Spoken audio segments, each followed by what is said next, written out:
Bonjour, Anishinaabe Ninishi, Anishinaabe Kwe. My name is Teresa Webb. I'm Odawa Potawatomi from Manistee, Michigan. I am a traditional American Indian storyteller. So the stories I'm hearing tonight is a little bit different from what I'm used to. You know, I'm used to telling you our traditions and not standing in electricity and all that kind of stuff. But my story isn't really about journalism. But the closest thing I can think of that I can share is about my mother. She journaled. Does that work? Yeah? Hey? This was about, and a lot of times our stories, they're about, sometimes they're about ourselves, but we don't tell it about ourselves. So this time I'll tell a story about Gizwaskwe. And Gizwaskwe, she was a little girl, about this tall. Maybe 6, 7 years old. She was in the first grade, and she wore her hair in 2 braids down the front of her hair, and her mother every day would braid that hair. You know, because our people, we believe that when your hair is braided, you're stronger. It makes for a stronger warrior, a stronger person to deal with the issues. So every day my mother, did I say my?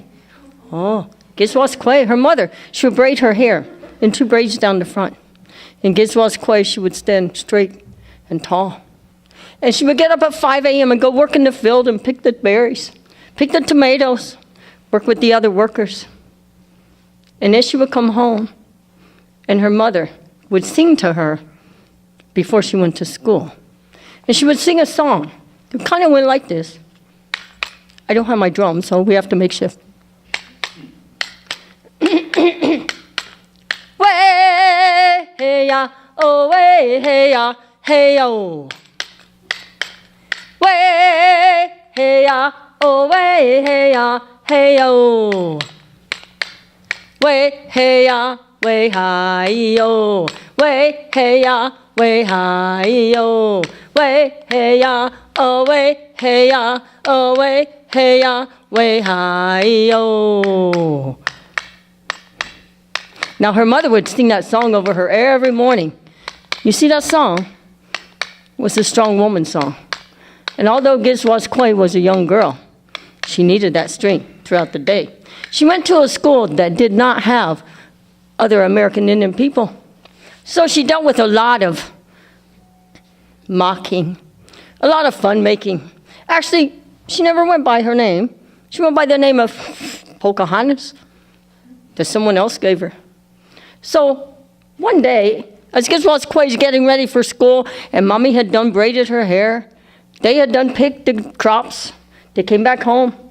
Mommy sang the song over her and sent her on her way to school, only a block from the house. Gizwaskwe, she was excited that day because she knew it was the Friday before Mother's Day, and they would be doing some special stuff at school. So when she walks into her classroom, pardon me, the teacher, she says, boys and girls, today we're doing something special. Gizwaskwe already knew it. The teacher says, we're going to have art first. So get all of your art supplies out and put them on your desk, because we're going to make Mother's Day cards for your mother. Well, Gizwaskwe was excited because she knew, and here's where the journalism part comes in, she knew that her mother kept a journal and that this card would be part of that journal. So she wanted to make a very special card.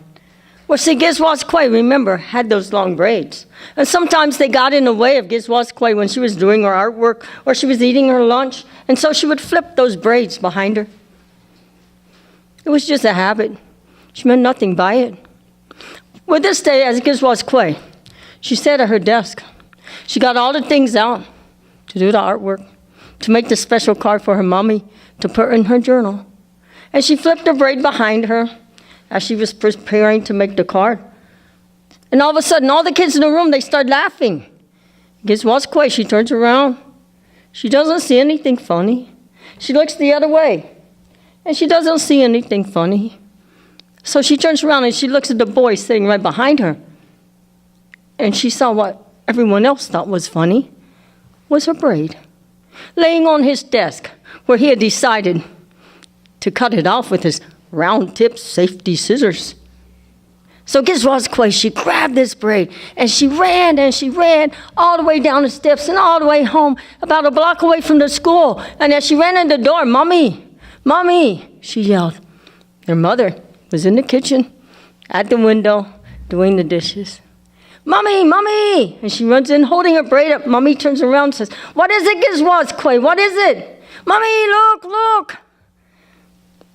Mommy asked no questions. She took Gizwas Clay by the hand and they walked. They walked back down to that school, and as they walked, her mommy said,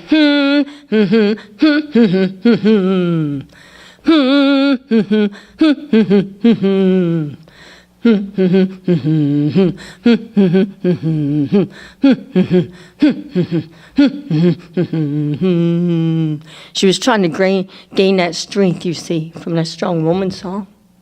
Well, she walked into the school. She marched straight up the steps, had little Gizwas Clay in her hand, walked into the principal's office, laid the braid down. The principal says, "I was expecting you. I've already talked to the young boy. We've already settled this. The boy, he'll not have recess the rest of this week." Well, Mommy says, "I'm taking Gizwas Clay home with me today. She won't stay here at the school." So they go back home. And as Mommy prepares meal that night, they're sitting around the table. And as they're sitting around the table, comes on the front door. Gizwas Clay, she jumps up. "I'll get it, Mommy." She runs to the door. And as she runs to the door, she opens the door. And there stands a young man.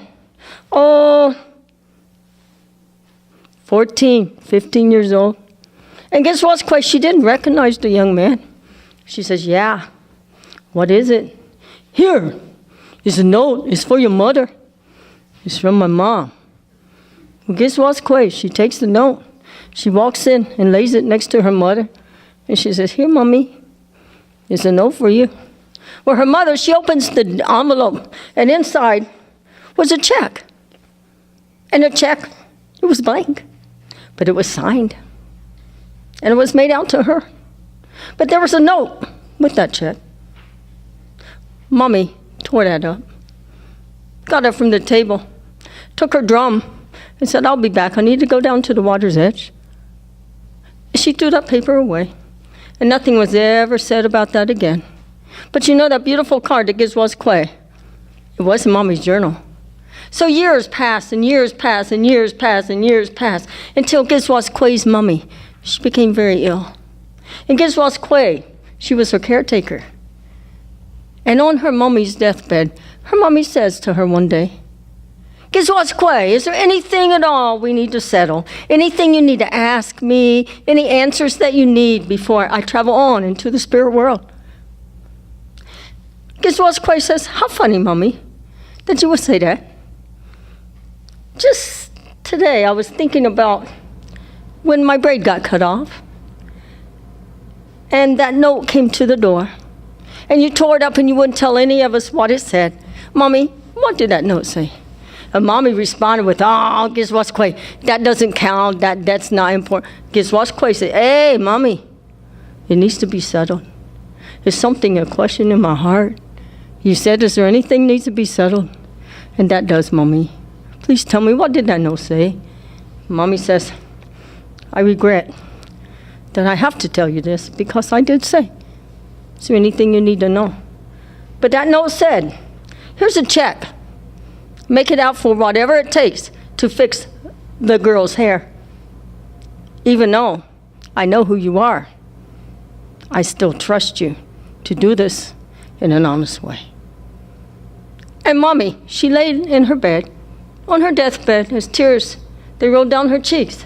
And Gizwas Clay, the tears, they also rolled down her cheeks. And Mommy and Gizwas Clay, they found closure that day on that incident that happened with the cutting off of Gizwas Clay's braid. And I'm sure if Mommy was here today, she would put that in her journal. Uh-huh.